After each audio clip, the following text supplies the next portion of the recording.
Nous ouvrons encore nos Bibles ce soir dans le livre d'Apocalypse où nous étudions les lettres que le Seigneur Jésus-Christ a donné à Jean d'écrire aux 7 églises. Et ce soir, nous allons parler de l'église de Laodicée, la dernière église. Et pour cela, nous étudions ce soir la lettre à l'église de Laodicée. Et nous lisons le texte, Apocalypse 3, versets 14 à 22. Il est écrit à l'ange de l'église de Laodicée. Voici ce que dit l'Amen, le témoin fidèle et véritable, le principe de la création de Dieu. Je connais tes œuvres, je sais que tu n'es ni froid ni bouillant. Puisses-tu être froid ou bouillant? Ainsi, parce que tu es tiède et que tu n'es ni froid ni bouillant, je te vomirai de ma bouche. Parce que tu dis, je suis riche, je me suis enrichi et je n'ai besoin de rien.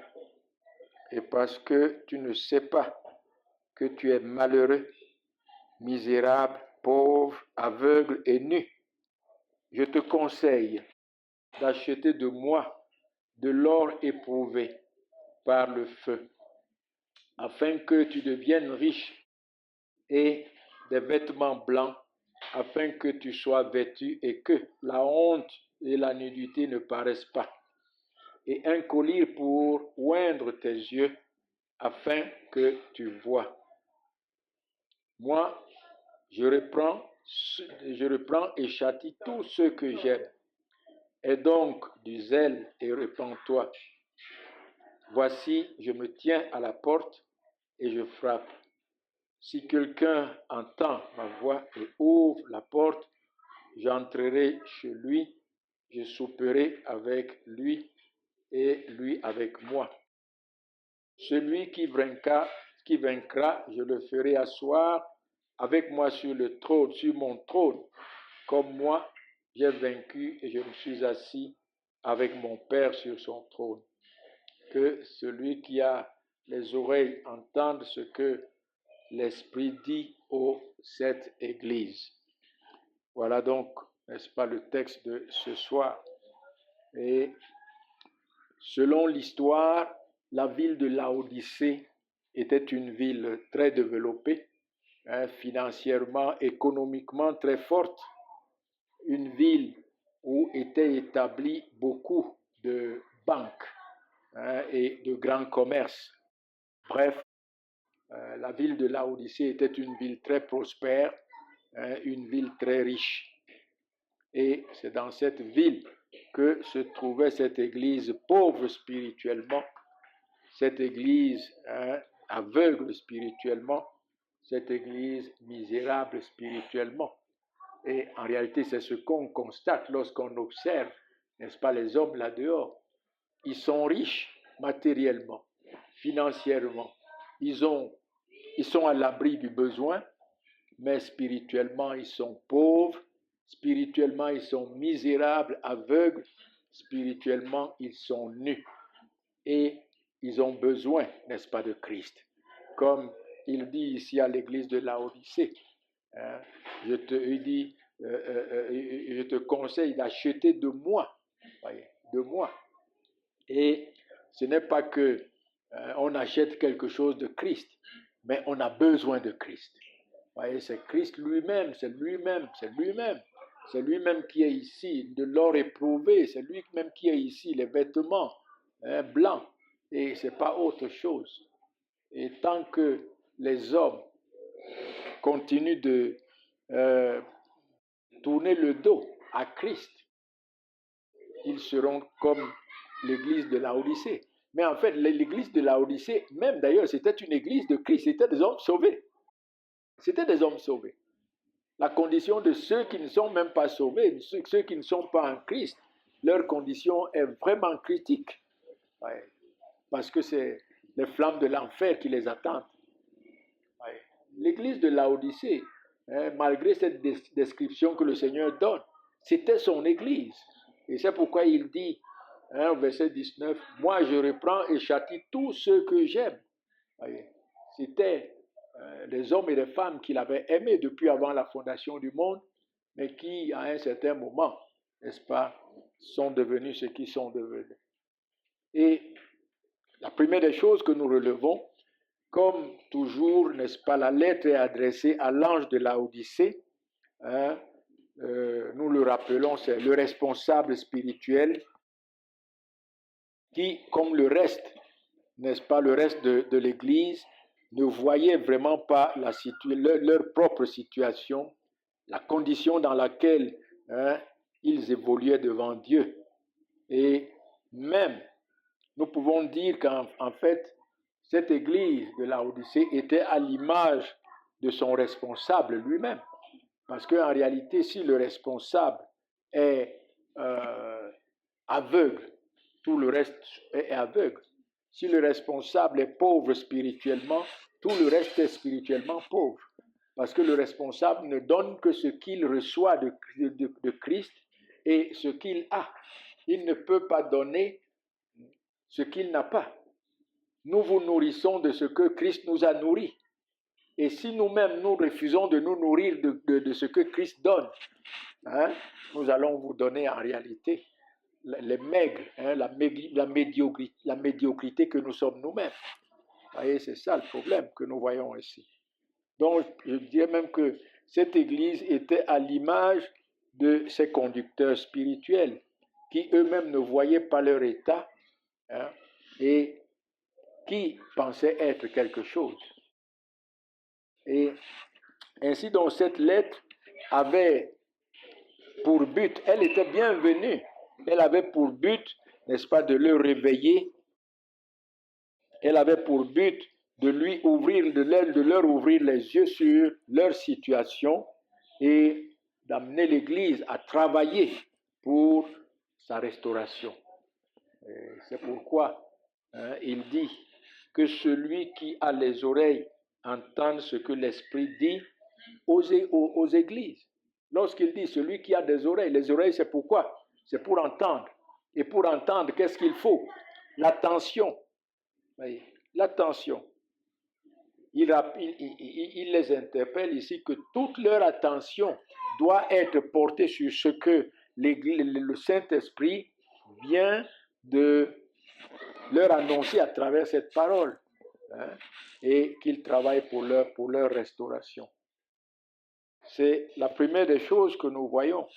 Et voyez mes amis, vous savez, nous ne pouvons que, nous sommes tous des enfants de Dieu là où nous sommes, mais en réalité, nous ne pouvons donner que ce que nous sommes et ce que nous avons.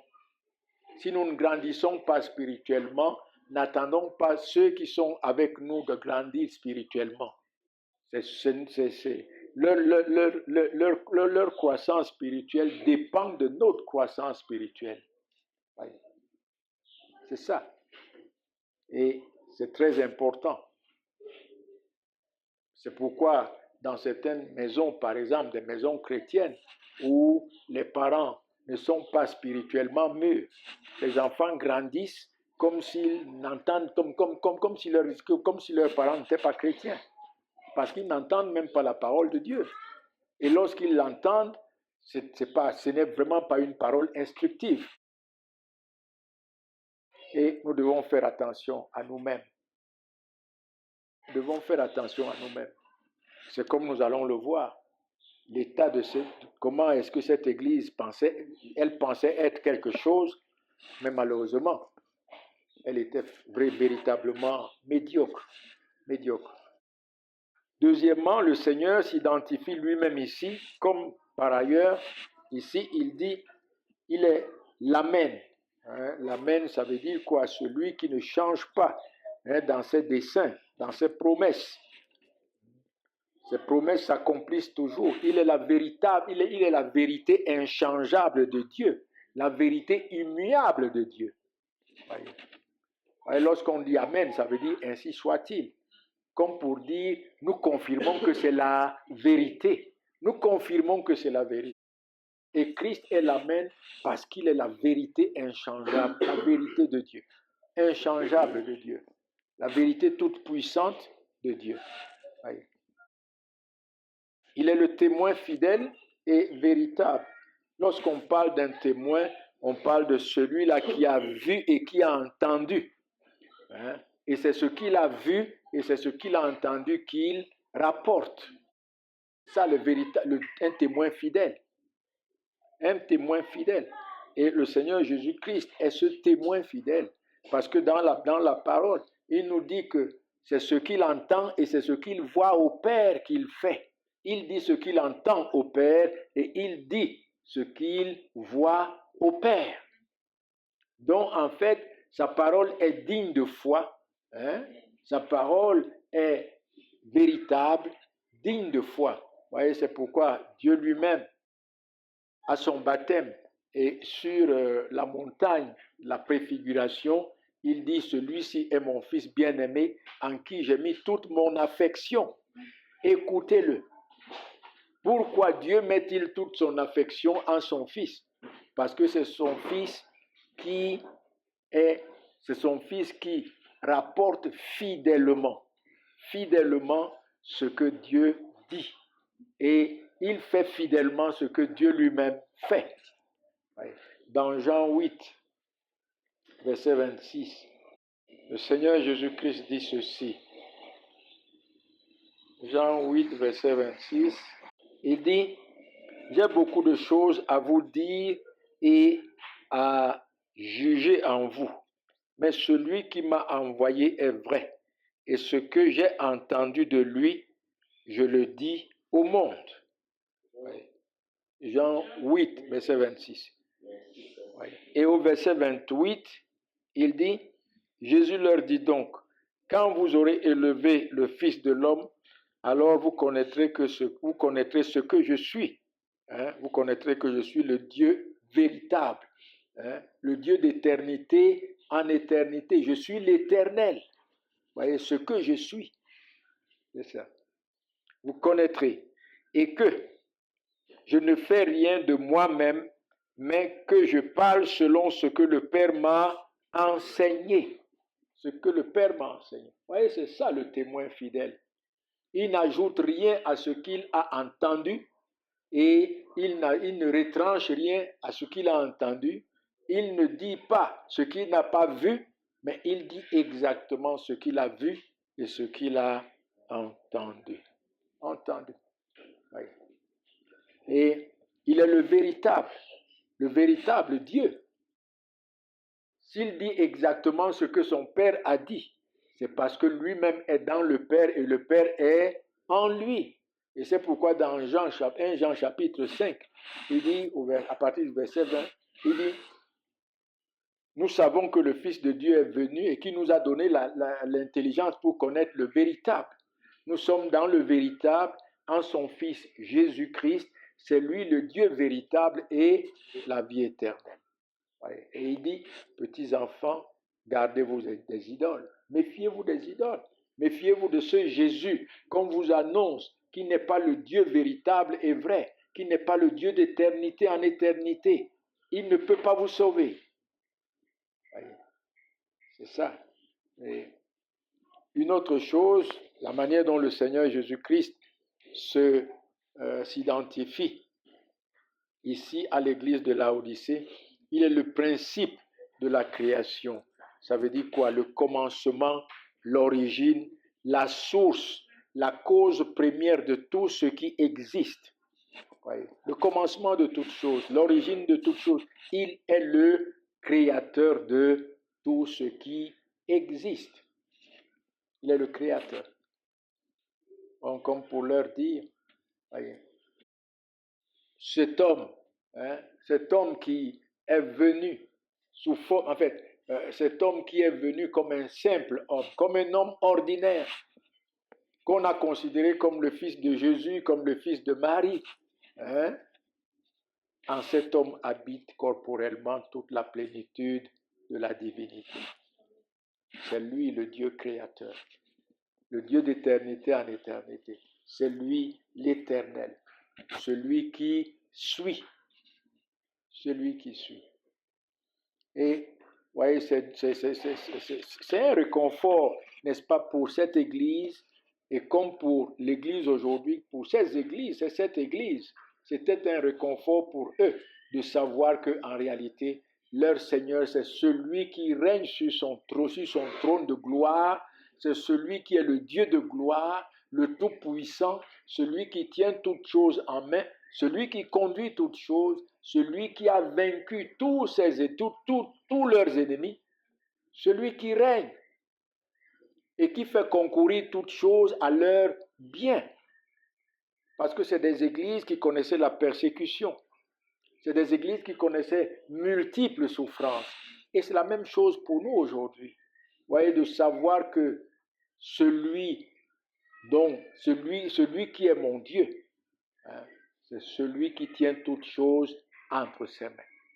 C'est celui qui dirige toutes choses. C'est celui qui ordonne. Et c'est celui qui fait concourir toutes choses à mon bien. Cela nous donne la paix. Cela nous donne le repos. Cela nous donne la sécurité. La sécurité. Et donc, c'est ce que le Seigneur est en train de faire ici dans son identification, la manière dont il se présente à chacune de ces églises. C'est pour consoler cette église, c'est pour apporter du réconfort dans le cœur de cette église, c'est pour fortifier ces églises. Ouais. De comprendre que leur Dieu est vivant et c'est lui qui règne. Tout, la terre est son marchepied et le ciel est son trône. Ouais. Et une autre chose, troisièmement, nous voyons le Seigneur ici qui désapprouve l'église de Laodicée. Versets 15 à 17. Revenons dans Apocalypse 3. Versets 15 à 17. Il dit, « Je connais tes œuvres. Je sais que tu n'es ni froid ni bouillant. Puisses-tu être froid ou bouillant? Ainsi, parce que tu es tiède et que tu n'es ni froid ni bouillant, je te vomirai de ma bouche. Parce que tu dis, je suis riche, je me suis enrichi et je n'ai besoin de rien. Et parce que tu ne sais pas que tu es malheureux, misérable et aveugle et nu. » Voilà. Donc le Seigneur connaissait les œuvres de l'église de Laodicée. Il connaît, n'est-ce pas, nos œuvres. Tout ce que nous pouvons faire, tout ce que nous pouvons penser, le Seigneur connaît. Il connaît nos œuvres. Et nous ne pouvons rien lui cacher. Il connaît ce qui remplit nos cœurs. Si c'est sa gloire qui remplit nos cœurs, voilà, c'était ça le problème de Laodicée ici. Si c'est sa gloire qui remplit nos cœurs, si c'est sa crainte qui remplit nos cœurs, si c'est l'amour pour lui qui remplit nos cœurs. Et vous voyez, en réalité, nos cœurs expriment, nos œuvres, je veux dire, nos œuvres expriment l'état de nos cœurs. C'est ce que nos cœurs sont devant Christ, parce que nos œuvres sortent d'où? De notre cœur. De notre cœur. Et nos œuvres, elles sont bonnes, elles sont mauvaises, elles expriment l'état de notre cœur. Elles sont tièdes, elles ne sont pas bouillantes, elles expriment l'état de notre cœur. Et les œuvres de Laodicée exprimaient l'état de son cœur, l'état du cœur de cette église. Elle n'était ni froide, elle n'était ni bouillante. Ni bouillante. Ouais. Et donc, le Seigneur révèle ici, n'est-ce pas, le mauvais état, la mauvaise condition de l'église de Laodicée. Il dit, je sais que tu n'es ni bouillant, ni froid, ni froid, mais que tu es tiède. Et qu'est-ce que nous pouvons comprendre par là? En fait, l'église de Laodicée avait perdu vraiment son zèle pour la gloire de Christ.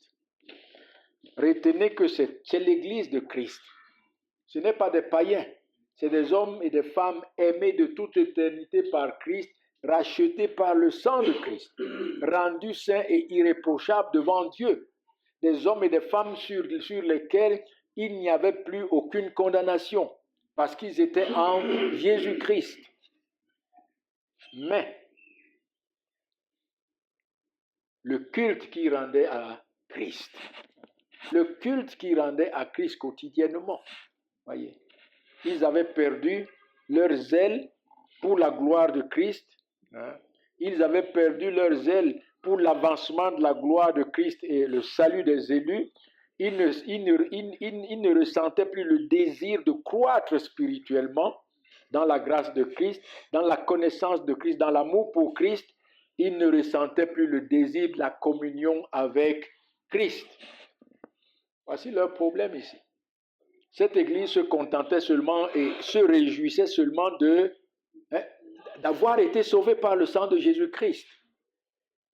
Elle se contentait seulement d'être en Christ. Et beaucoup, comme l'église de Laodicée, on trouve beaucoup comme ça même dans les milieux de la grâce. Les hommes et les femmes qui ne ressentent aucun besoin de croire dans la grâce, mais qui se disent « je suis sauvé ». Ah, je suis sauvé. Combien les gens me disent hein, « vous faites beaucoup de théologie, l'essentiel c'est d'être sauvé ». Mais quelle théologie nous faisons? Prêcher l'évangile, expliquer les Écritures, est-ce que ça c'est de la théologie? On dit ça c'est les doctrines, c'est les dogmes. Les gens disent des choses même qu'ils ne comprennent pas. Prêcher l'évangile, ce n'est pas les dogmes. Expliquer les Écritures, ce n'est pas les dogmes. Mais c'est amener les hommes à une meilleure connaissance de Christ, une meilleure connaissance d'eux-mêmes, une meilleure connaissance du salut qui est en Christ, et de les enraciner et de les affermir en Christ.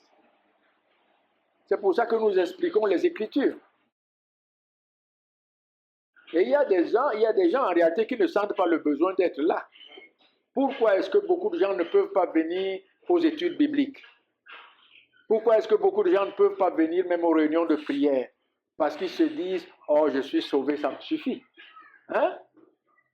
Mais se dire « Je suis sauvé, ça me suffit », c'est exactement la condition de l'état de l'église de Laodicée. Ni froid, ni bouillant. Ni bouillant. Quelque peu mort, on peut dire. En fait, mort-vivant. Ceci nous concerne. Ceci nous concerne. Vous voyez, mes amis, donc c'est une église qui se disait, bon, nous sommes en Christ, cela nous suffit, hein, nous sommes sauvés, cela nous suffit. Contrairement à ce que le Seigneur Jésus-Christ attend de ceux qu'il a sauvés, contrairement de ce que le Seigneur Jésus-Christ attend de ses élus. Et qu'est-ce qu'il attend de nous? La croissance dans sa grâce. Dans sa grâce. Vous voyez, c'est pour cela qu'il nous a donné, je disais maintenant, pourquoi est-ce que nous expliquons les Écritures? Revenons dans Éphésiens chapitre 4. Pourquoi est-ce que les serviteurs de Dieu doivent-ils passer du temps à expliquer les Écritures, à enseigner les Écritures, même si beaucoup ne voient pas l'importance, parce qu'ils sont sauvés? Voyez. Revenons au verset 11, s'il vous plaît. Éphésiens 4, verset 11. Ouais.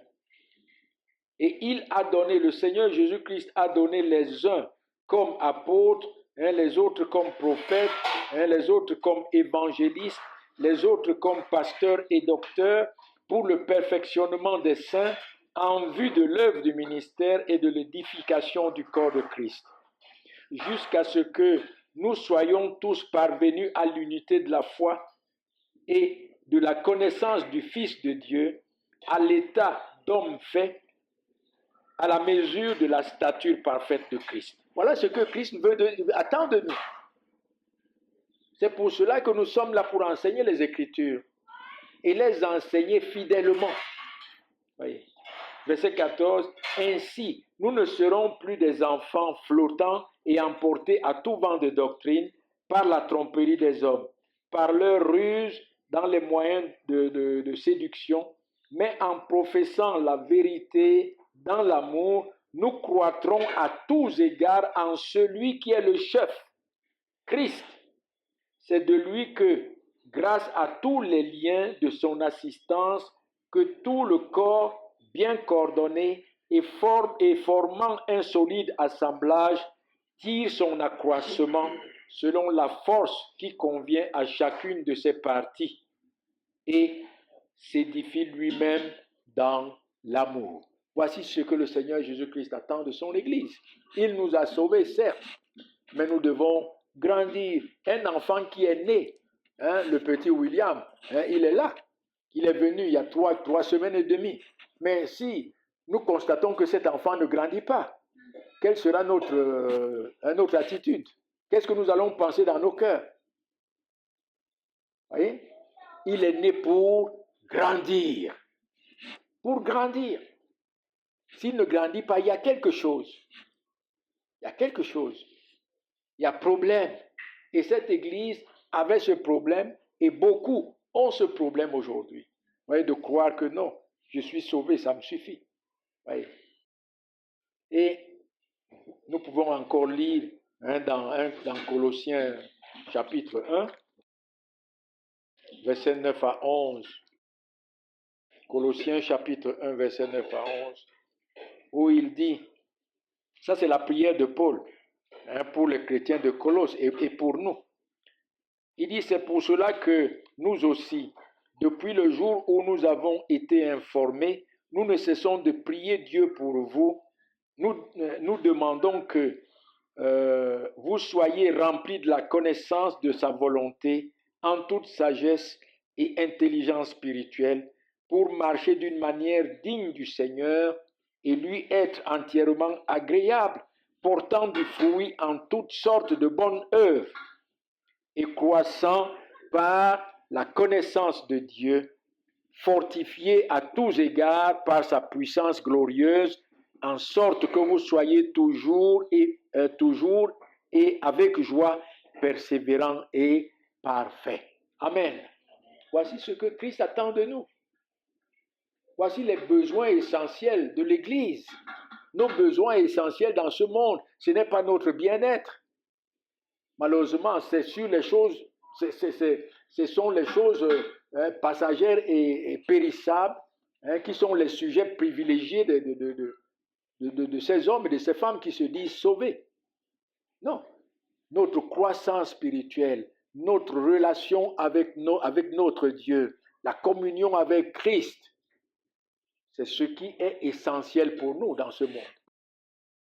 Vous pouvez lire aussi dans 2 Pierre chapitre 1, verset 3 à 11. Vous lirez ça, notez ça, vous lirez. Alors l'église de Laodicée n'était pas morte, mais elle ne brillait pas non plus de la vie de Christ. Elle était tiède. L'église avait perdu son premier amour pour Christ. Elle avait perdu son premier amour pour Christ. Et une autre chose, n'est-ce pas que le Seigneur relève dans le verset 16, le Seigneur promet de vomir cette église de Laodicée. Comment le Seigneur allait donc vomir cette église de Laodicée? Est-ce que cela veut dire que le Seigneur allait retirer son amour de l'église de Laodicée? Il ne devait plus l'aimer, il ne devait plus la sauver? Non. Il l'a aimée une fois pour toutes, d'un amour éternel. Mais il allait la châtier, comme il dit au verset 19. Voici comment le Seigneur allait la vomir. C'est en la châtiant. Il dit, verset 19, « Moi je reprends et je châtie tout ce que j'aime. » Tout ce que j'aime. Ouais. Et dans Hébreux chapitre 12, voici ce que l'apôtre écrit fait, le Saint-Esprit nous enseigne par rapport à notre conduite devant le Seigneur.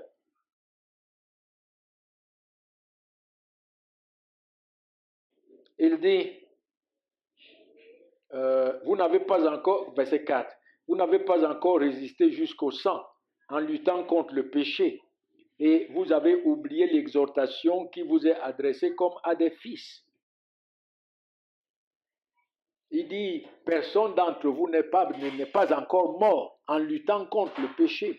Donc en fait, c'est une lutte perpétuelle. Il ne faut pas se lasser, il ne faut pas se décourager et se laisser, et laisser le péché l'emporter. Il dit, mon fils, ne méprise pas le châtiment du Seigneur et ne perds pas courage lorsqu'il te reprend, car le Seigneur châtie celui qu'il aime et il frappe de verge tous ceux qu'il reconnaît pour fils, pour ses fils. Oui, c'est ça. Et donc, lorsque il dit ici qu'il devait vomir l'église de Laodicée, voyez, ce n'est pas comme si il n'allait plus la sauver, ou bien il allait retirer son amour de ces hommes, mais il allait les châtier. Et le châtiment, le type de châtiment n'est pas nommé ici. C'est pourquoi nous ne pouvons pas, n'est-ce pas, définir de quel châtiment il s'agit. Mais le Seigneur allait, n'est-ce pas, les mettre à l'épreuve. Les mettre à l'épreuve.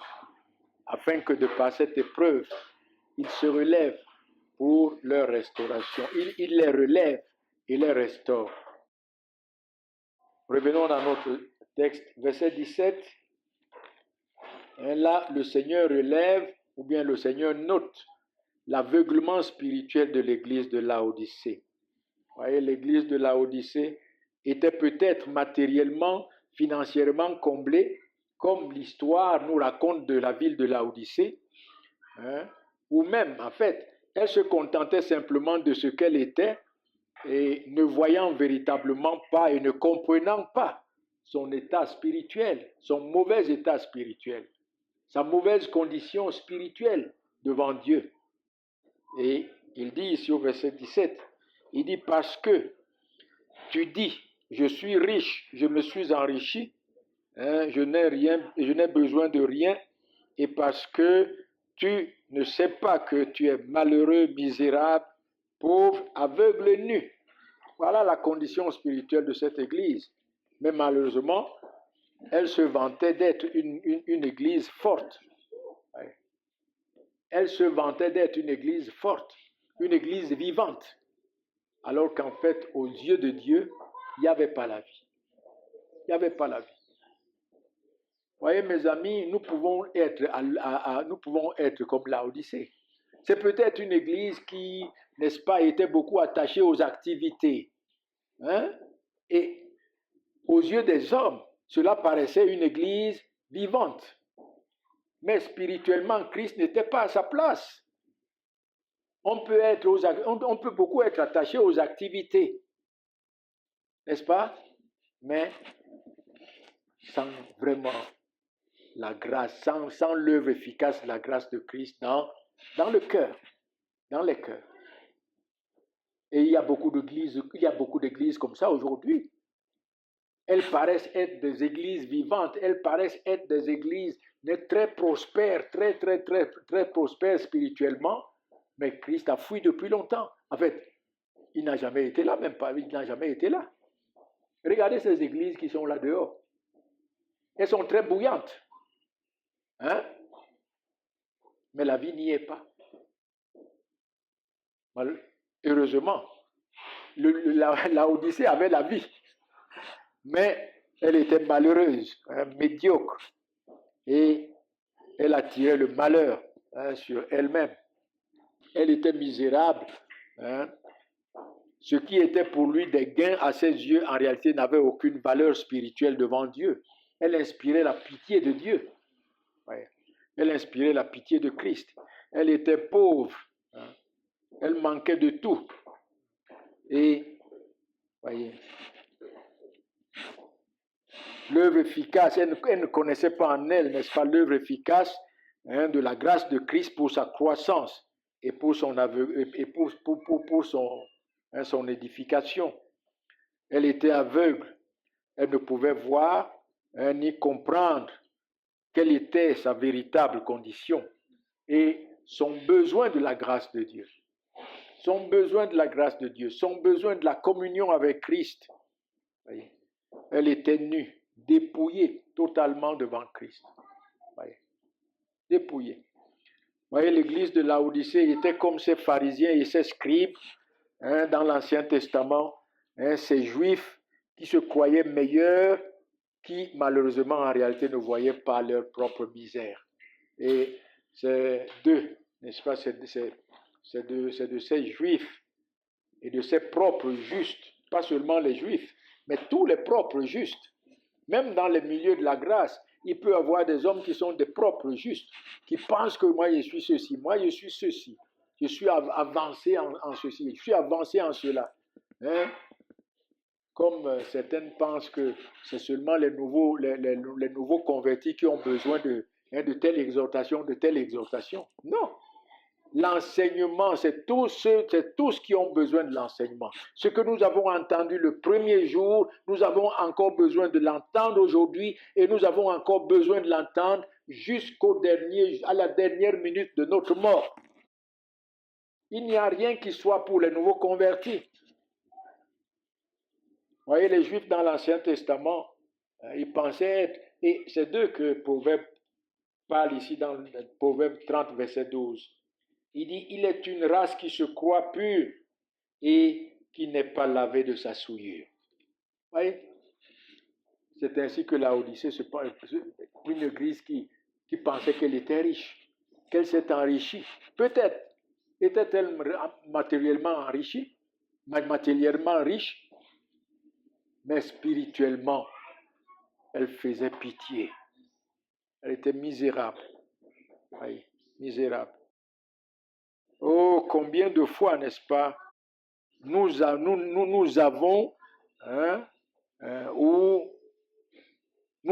eu cette fausse opinion de nous-mêmes, n'est-ce pas, comme les frères de Laodicée, jusqu'au jour où le Seigneur nous a ouvert les yeux pour que nous comprenions, n'est-ce pas, notre misère, notre malheur, pour que nous comprenions notre pauvreté.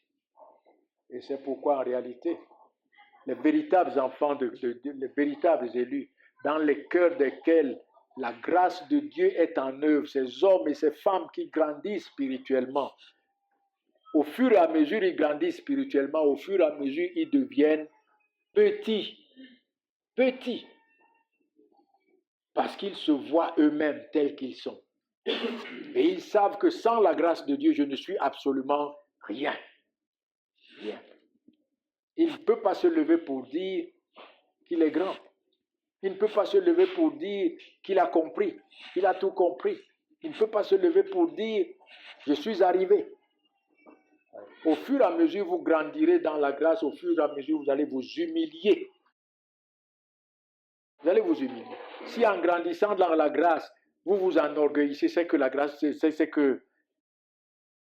Dieu vous a oublié. Ouais.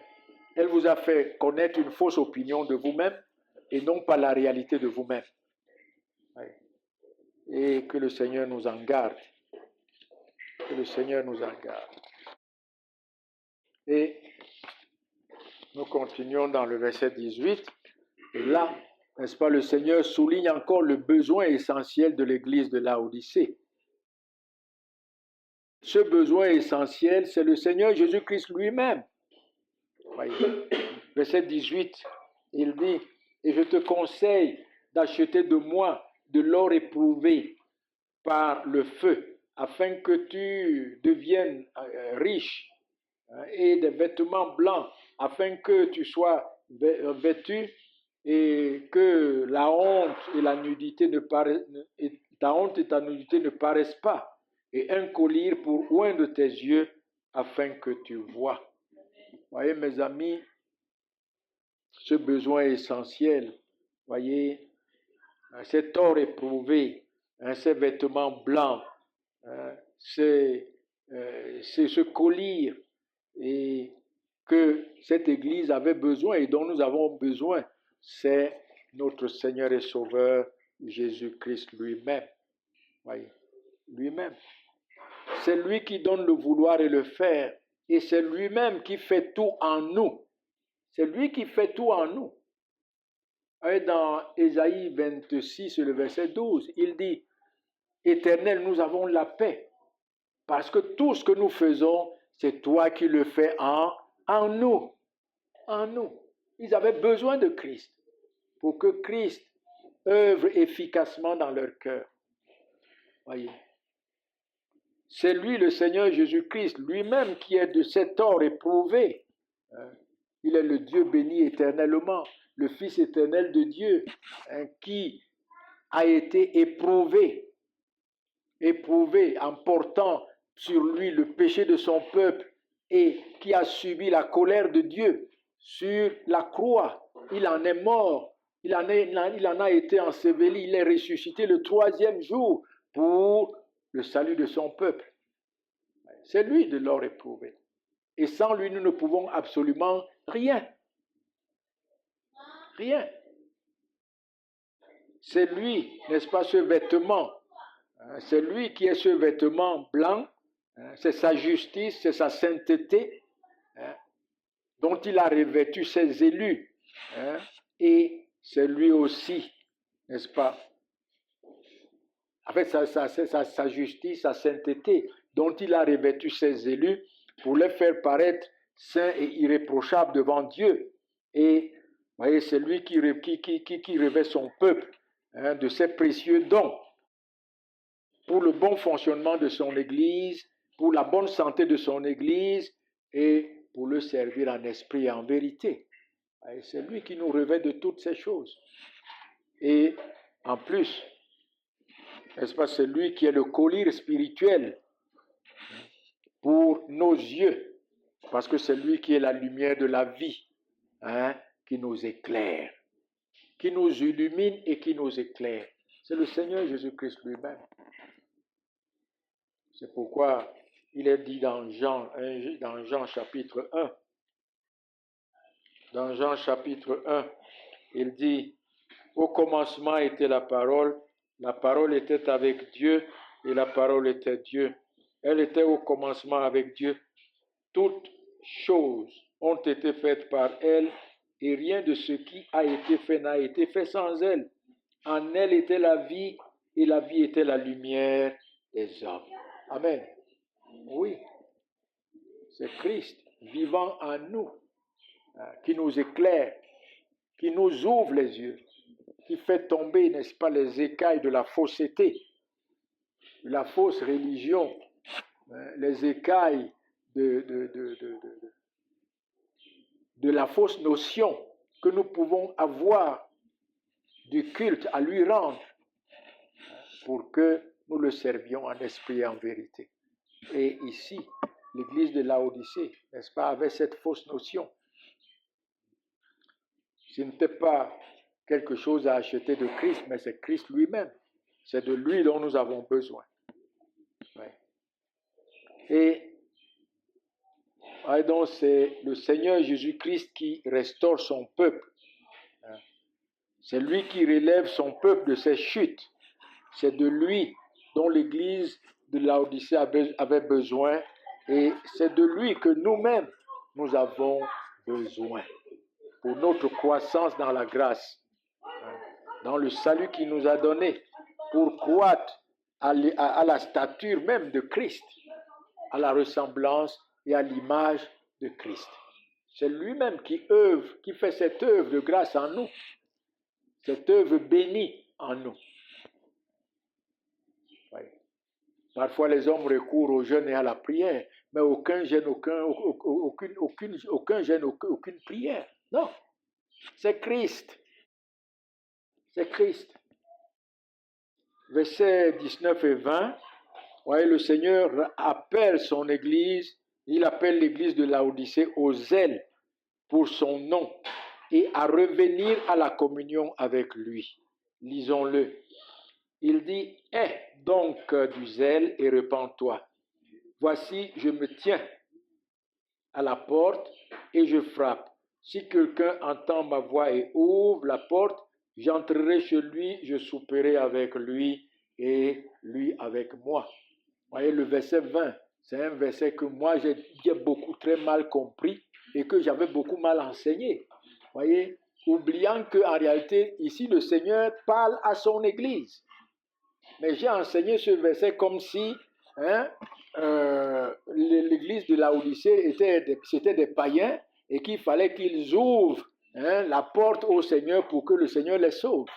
Non, ce n'est pas de ça qu'il s'agit ici. Il ne s'agit pas d'ouvrir, ce n'est pas l'église de Laodicée qui doit ouvrir la porte pour que le Seigneur les sauve. Ce n'est pas ça.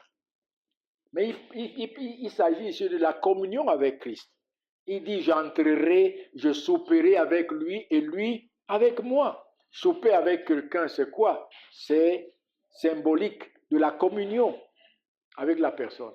Et qu'est-ce que le Seigneur dit ici? Il appelle simplement l'église de Laodicée, comme il nous appelle nous-mêmes aujourd'hui, au zèle pour son nom et à revenir à la communion avec lui. Cette communion que beaucoup ont perdue, comme l'église de Laodicée. Donc, c'est un retour à la communion. Vous voyez, nous avons déjà lu ça dans Éphésiens chapitre 4. Voyez, où nous voyons que c'est en lui et par lui, n'est-ce pas, que le corps tire son accroissement selon que Dieu lui-même donne à son Église. Mais dans Jean chapitre 15, il est écrit ceci, versets 4 et 5. Il dit, demeurez en moi et je demeurerai en vous. Comme le sarment ne peut lui-même porter du fruit s'il ne demeure attaché au cep, ainsi vous ne pouvez non plus si vous ne demeurez pas en moi. Je suis le cep, vous êtes les sarments. Celui qui demeure en moi et en qui je demeure porte beaucoup de fruits, car sans moi, vous ne pouvez rien faire. Sans moi, vous ne pouvez rien faire. Ouais. Donc, c'est un appel, un rappel à la communion. Il appelle son Église à se réveiller et à revenir à la communion avec lui. Et dans les versets 21 et 22, vous voyez, c'est la promesse du Seigneur à l'église de Laodicée, la promesse du Seigneur à son Église tout court, à nous-mêmes.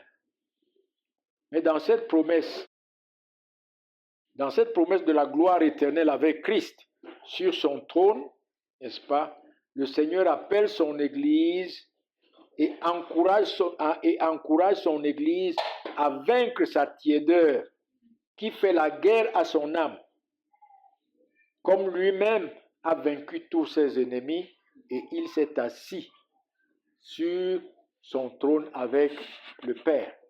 Avec le Père. C'est pourquoi il dit ici.